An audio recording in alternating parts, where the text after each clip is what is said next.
Welcome, He's Alive students, to week 3 of our series called Stretch. It's all about stretching our faith through spiritual habits that will connect us with Jesus so that we can grow stronger and become more like Him.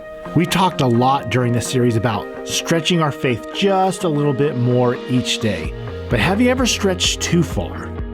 When we stretch too far in a physical sense, it can lead to sprains and strains in our muscles and ligaments. If you're familiar with soccer, you know injuries are pretty common. Sometimes these injuries are real, and sometimes these injuries are not so real. Unfortunately for the sport, faking an injury, also called diving, is sometimes part of the strategy of the game. I'm not gonna lie, it gets pretty ridiculous. I mean, just check it out. They can't touch me, hammer time, hammer time. They can't touch me, hammer time. Bedtime, I ain't never had a bedtime. Headline, boy, you looking at a headline. Hammer time, they can't touch me, hammer time, hammer time. They can't touch me, hammer time.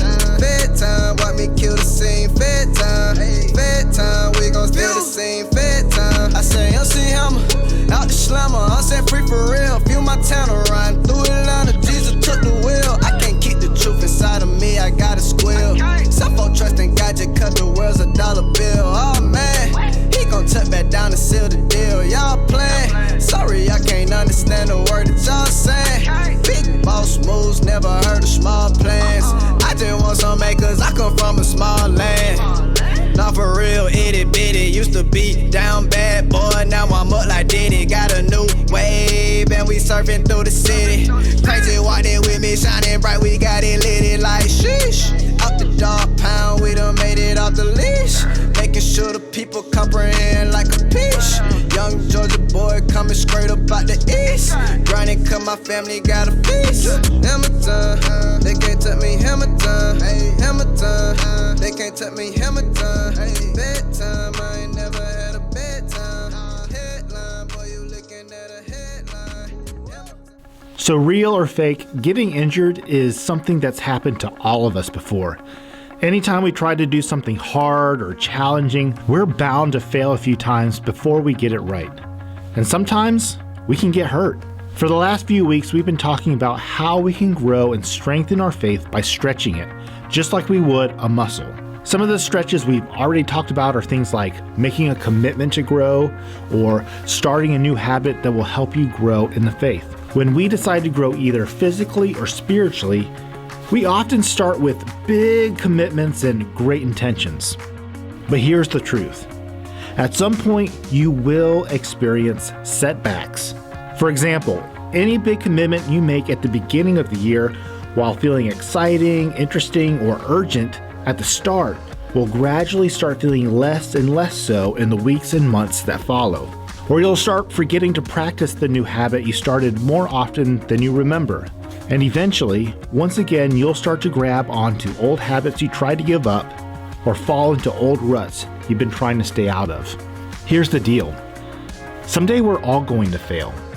If any of us tries to do anything important or something to better ourselves, challenge ourselves, or grow ourselves, failure is going to happen. It's unavoidable. The important thing is, when you fail, what will you do next? Now, I know no one likes to admit it when they failed, so I'll go first and break the ice. When it comes to my own faith, there are a number of times when I failed. I'll tell you about the time when I was a junior in college. That was the year that I studied abroad in Israel. Over the summer leading up to that year, I was so excited. I was going to be living in Jerusalem, visit all the places and see all the things that happened in the Bible. I knew that this would stretch my faith in some pretty amazing ways. And at first, it did. I was within walking distance from the Wailing Wall and the Dome of the Rock, the Mount of Olives, the hill where Jesus died on the cross, and the tomb where he was laid and rose from the grave. It was awesome. But after the initial excitement of being there wore off, I started noticing some pretty unsettling things. Somehow being where Jesus used to live and moved around changed my view of him. Before, he was just a character in the Bible, the Son of God, the one who took away the sins of the world. I believed in him, of course, but it was kind of an immature, incomplete belief in him. You see, when I lived in Israel, I started focusing on Jesus Christ, the human being.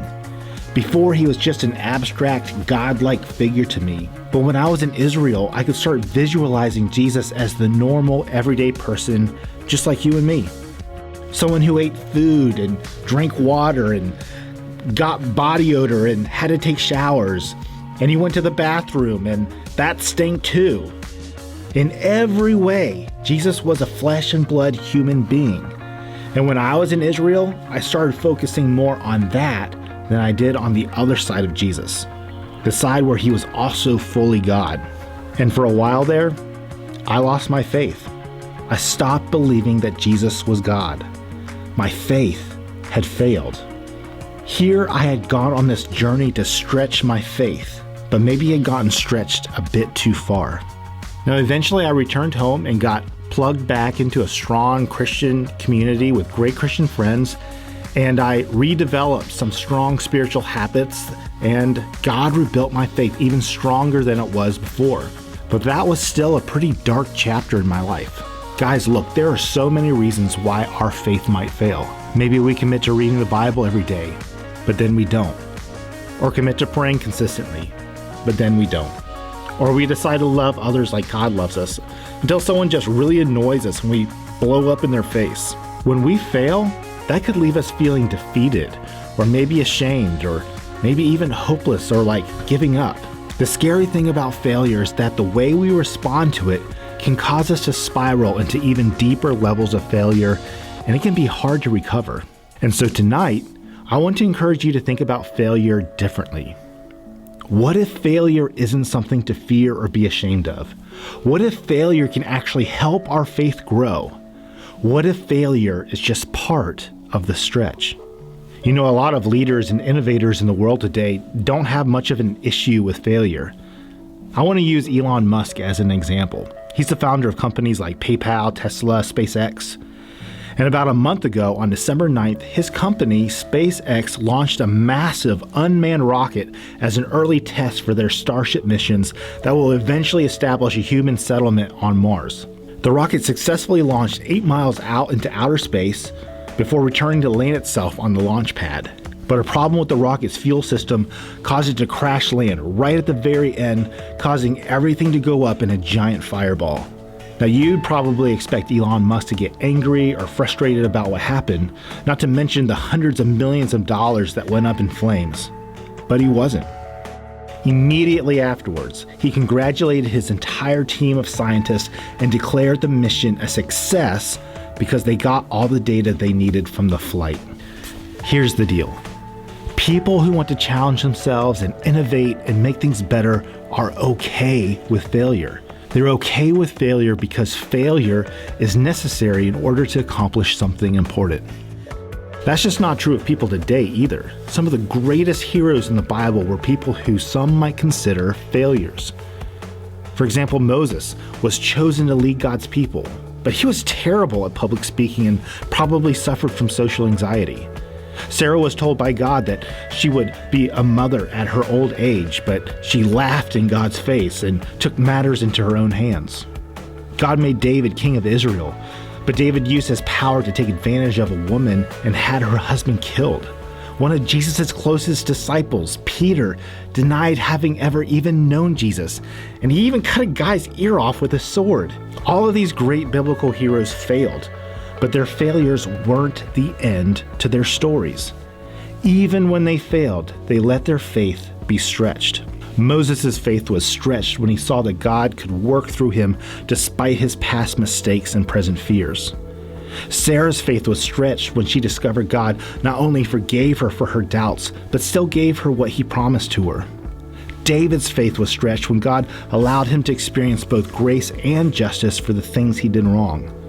And Peter's faith was stretched when Jesus not only forgave him for denying him, but then promised to make Peter a great leader in the history of the church. All of these people experienced failure, but their failures weren't the end of their stories.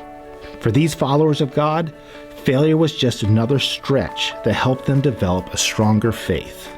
Let's talk about another person from the Bible. Paul, one of the most influential leaders in the history of the church, also understood failure. Here's what he wrote about his failure in Romans 7, verses 15 through 25. I do not understand what I do. For what I want to do, I do not do. But what I hate, I do. And if I do what I do not want to do, I agree that the law is good. As it is no longer I myself who do it, but it is sin living in me. For I know that good itself does not dwell in me, that is, in my sinful nature. For I have the desire to do what is good, but I cannot carry it out. For I do not do the good I want to do, but the evil I do not want to do, this I keep on doing. Now if I do what I do not want to do, it is no longer I who do it, but it is sin living in me that does it. So I find this law at work. Although I want to do good, evil is right there with me. For in my inner being, I delight in God's law.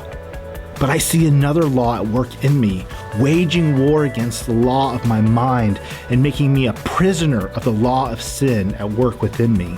What a wretched man I am.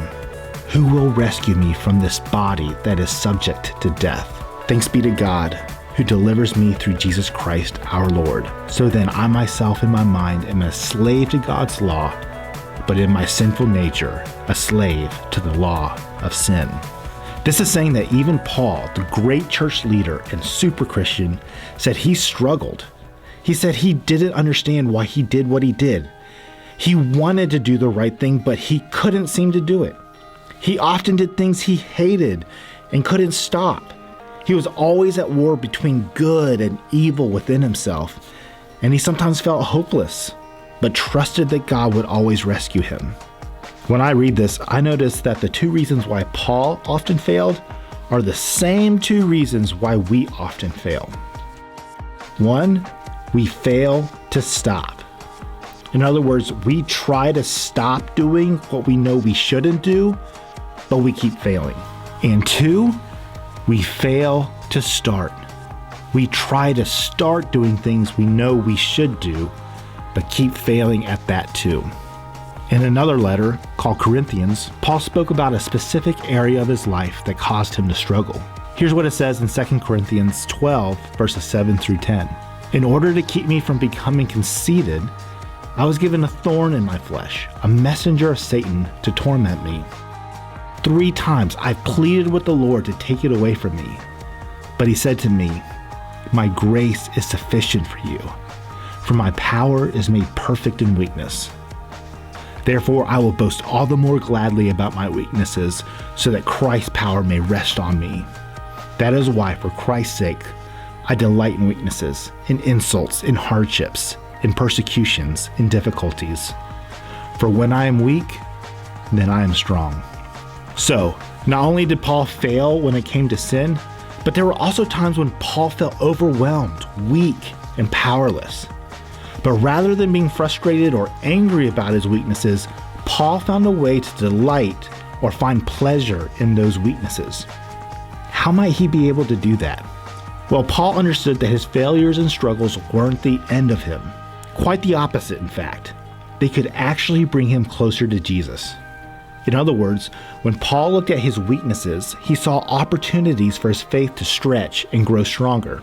As you begin a new year and some new spiritual habits, you might be excited about stretching your faith and growing closer to Jesus. But at some point, you will feel like a failure. You will make mistakes. You will have doubts. You will ask questions, and you will lose passion and focus for God. Because those are all parts of growing strong in the faith. What's important is that when you do fail, that you remember that God isn't surprised by your failure, and you shouldn't be either. Failure is part of the stretch. It doesn't mean it's the end of your story. It just means that you have 2 choices when you fail. 1, you can let shame, frustration, and hopelessness prevent you from trying again. You can enter that downward spiral that I see so many Christians, both young and old, falling into right now. Or 2, you can let God use your failure to stretch you and make your faith grow stronger. So the next time you fail, whether it's in the next 5 minutes or the next week or maybe even 5 years from now, I hope you choose to keep moving forward and to keep stretching your faith through your failures. And until that time comes, I offer these 3 pieces of advice that will put you in a good position to turn your next failure into an opportunity for growth. First, before you fail, get a community. Do it now, before you're struggling with failure. Surround yourself with people and friends who want to see you succeed. Ask someone to hold you accountable. Reach out for help from others when it's hard to keep moving. And don't be afraid to be honest and vulnerable. That's the best way to get the help you need. Second, when you fail, fall on Jesus. Paul knew that only Jesus could rescue him from himself. And the same is true for you and me. When you fail, fall on Jesus. You won't catch him by surprise. He's God. He knows exactly who you are and how you struggle, and he loves you, and he offers forgiveness each time we fail. And third, when you fail, get back up. Don't let failure or the fear of failure paralyze you. Don't let it send you into a free fall.